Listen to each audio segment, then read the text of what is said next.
Hello, and welcome. If you've clicked on this video, perhaps you're in a place where you feel damaged, where you look at yourself and see only the broken pieces. Wondering if you'll ever be whole again. Maybe you've made mistakes that feel too big to forgive. Or life has left you with scars that seem too deep to heal. Before we begin our journey together, if you find even a moment of peace in what we share today, I'd be grateful if you'd like this video and join our quiet community by subscribing. And in the comments below, tell me about one small thing that brought you comfort today. Even the tiniest spark of light matters. Now, settle in. Take a deep breath with me.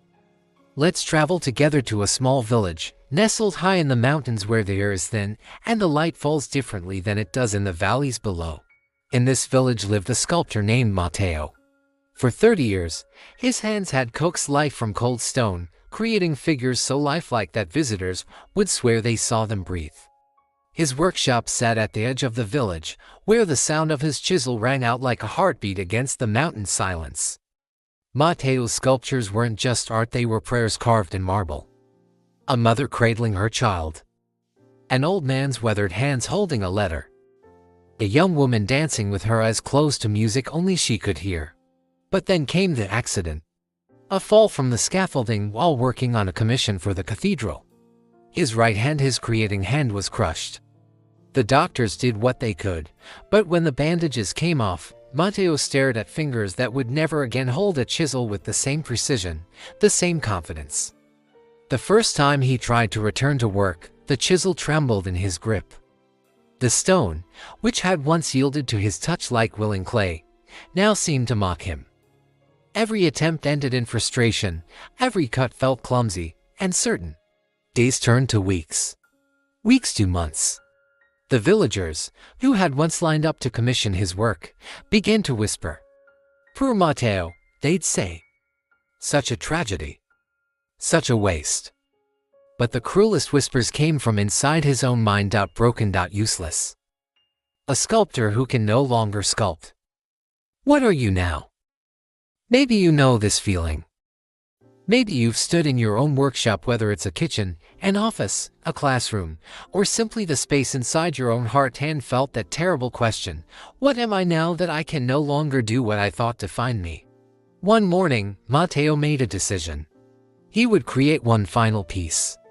Not for commission, not for sale, but for himself. If he was going to stop being a sculptor, he would do it properly with one last sculpture.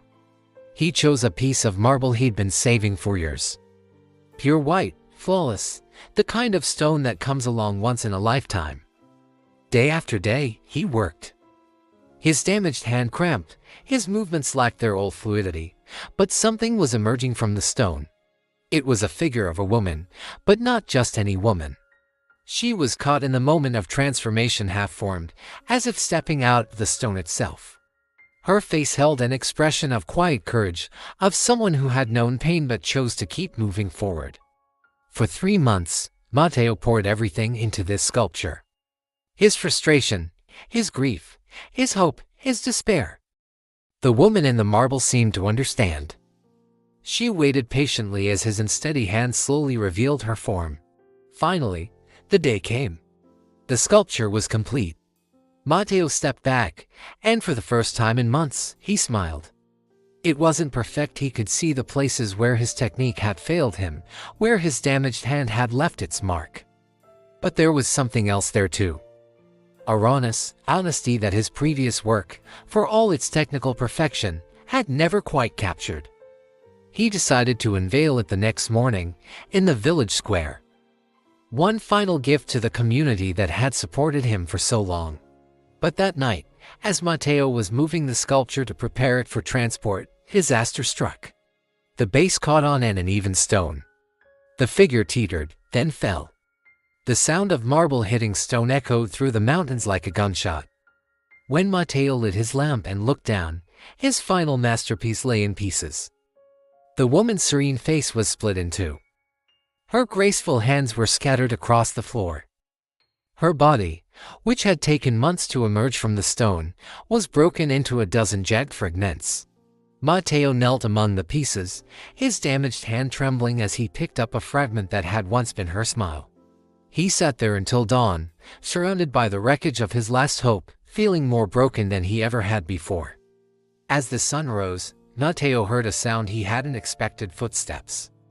A small figure appeared in his workshop doorway.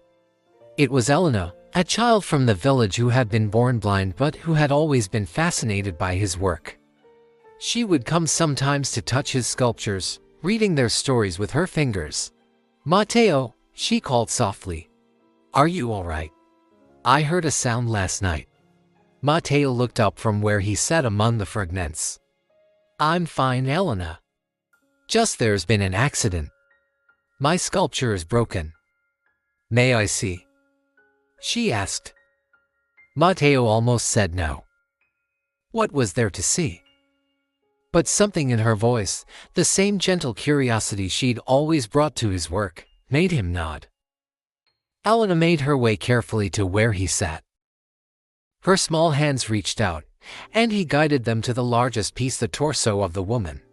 Elena's fingers traced the break, following the jagged line where the marble had split. Then she reached for another piece, and another. Her hands moved with purpose. Understanding something that Matteo couldn't see, "Matteo," she said finally. Her voice filled with wonder, "This is beautiful, Elena." "It's broken, ruined." "No," she said firmly. "Now I can feel its story." Her fingers found the crack that ran through what had been the woman's heart. "Here," she said, "this is where she learned to be brave." And here, she touched another break. "This is where she learned that falling down isn't the end of the story." Elena's hands continued their journey across the broken pieces. "When your sculptures were whole, I could feel how perfect they were. How beautiful. But I couldn't feel how they had lived. This one has lived. I can feel every struggle, every moment she chose to keep going." She picked up the fragment containing the woman's split face. "And look, Matteo, even broken, she's still beautiful. Maybe more beautiful because I can see all of her now. Not just the parts that were easy to carve." Matteo stared at the broken pieces scattered around them. Slowly, he began to see what Elena's hands had discovered. The breaks weren't random, they seemed to follow the natural stress lines of the marble.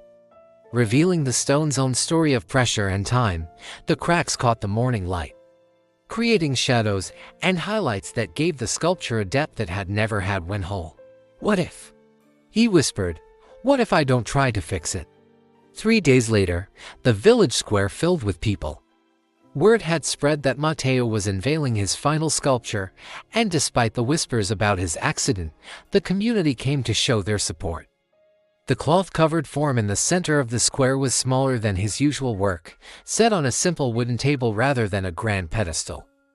When Matteo pulled away the covering, a collective gasp rose from the crowd. There, arranged on a bed of deep blue velvet, were the pieces of the broken woman. But they weren't simply scattered. Matteo had placed them with careful intention, creating spaces between the fragments that told their own story. The separated pieces of her face seemed to be turning toward each other, as if in the middle of a conversation. Her hands, though broken from her arms, were positioned as if still reaching toward something just beyond the frame. A small placard beside the sculpture read, "The Unfinished Woman, a Study in Resilience." The crowd was silent at first. Then, slowly, people began to move closer. They walked around the table, studying the sculpture from different angles. What they saw changed as they moved. Sometimes the pieces seemed whole, sometimes the breaks were starkly apparent. An elderly woman, bent with age and grief from recently losing her husband, touched the edge of the table. "She looks like she's becoming something new," she whispered. A young father, struggling with his own failures, nodded. "She's not trying to pretend she isn't broken. She's just continuing to be." As the days passed, something unexpected happened. The broken sculpture drew more visitors than any of Matteo's previous work. People came not just to see it, but to sit with it, to think. To feel less alone in their own brokenness. Elena visited every day, her hands retracing the sculpture's geography of cracks and breaks.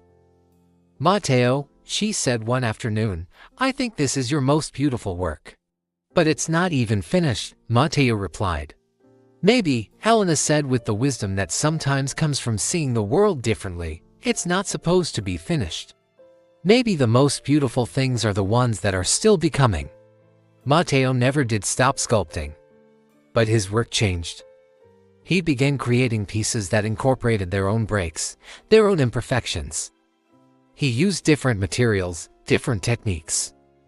His damaged hand, which he had seen as a liability, became part of his artistic voice.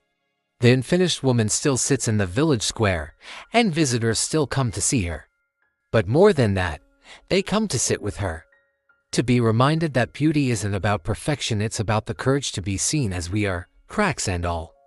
Perhaps this is what we forget when we feel broken beyond repair. We think that our value lies in our ability to appear whole, to function without visible damage. But what if, like Helena discovered with her careful hands, our breaks are not signs of our failure but proof of our resilience? What if the very places where we've been cracked open are where the light gets in? The Japanese have a practice called kintsugi, the art of repairing broken pottery with gold. The philosophy behind it is that the breakage and repair are part of the object's history, not something to disguise. The golden seams become the most beautiful part of the piece. So if you're feeling broken today, if you're wondering whether you can ever be whole again, remember the unfinished woman. Remember that your breaks are not the end of your story, they're the places where your story becomes most true, most honest, most beautiful. You are not broken beyond repair. You are beautifully, courageously, gloriously unfinished.